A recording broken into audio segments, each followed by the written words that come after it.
স্কুলে পড়ছো, তোর পাশের ছেলেটা স্কুলে পড়িয়া নামাজ পড়লো, তুই পারলি না কেন? তোমার মতো যুবক র‍্যাব, আর্মি, পুলিশ, বিডিআর এর চাকরি করে নামাজ পড়ছে, তুমি কেন পারো না? জবাব দাও। তোমার মতো যুবক রাস্তায় গাড়ি চালায়, নামাজ ছাড়ে না, নাই? তুমি কেন পারবা না? তোমার মতো যুবক শ্রমিকের কাজ করে, রডের ফ্যাক্টরিতে কাজ করে, এরকম গরিব নাই?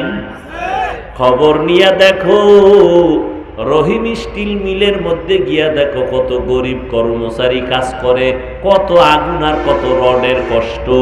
খবর নাও, এমন আল্লাহর বান্দা পাইবা এত কষ্টের মধ্যে রমাজানে একটা রোজাও ভাঙ্গে না।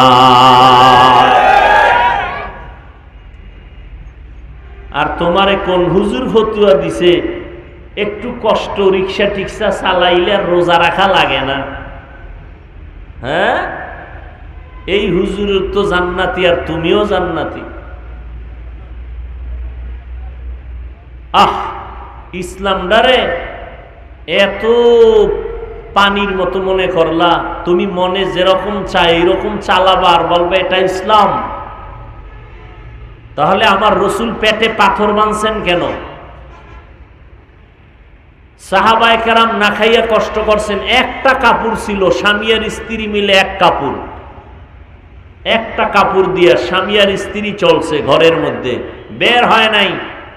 তারপরও কোনোদিন আল্লাহকে বেজার করে নাই, নামাজ ছাড়ে নাই, রোজা ছাড়ে নাই। এই জন্য আল্লাহর রসুল ১৫০০ বছর আগে বলে গেছেন, সাবধান, আলেমের কাছে না গেলেও জান্নাত পাবা না, আবার আলেম নামের কিছু ধোঁকাবাজ আছে, এদের কাছে গেলেও তুমি জান্নাতের ঠিকানা পাবা না। জান্নাত পাইতে হলো আলেম লাগবে, আর জাহান্নামের পথ থেকে যদি বাঁচতে চাও আলেম ছাড়া সম্ভব না।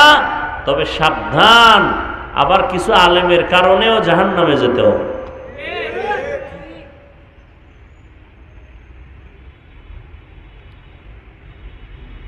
আল্লাহ হেদায়েত দান করুন।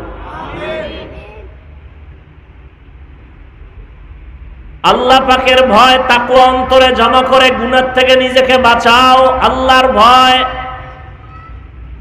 বালিশে মাথা লাগাইয়ে একটু চিন্তা করো, তোমার আমার মতো যুবক তাকায় দেখো এক বেলার নামাজ ছাড়ে না, আমগো মতো হুজুর না।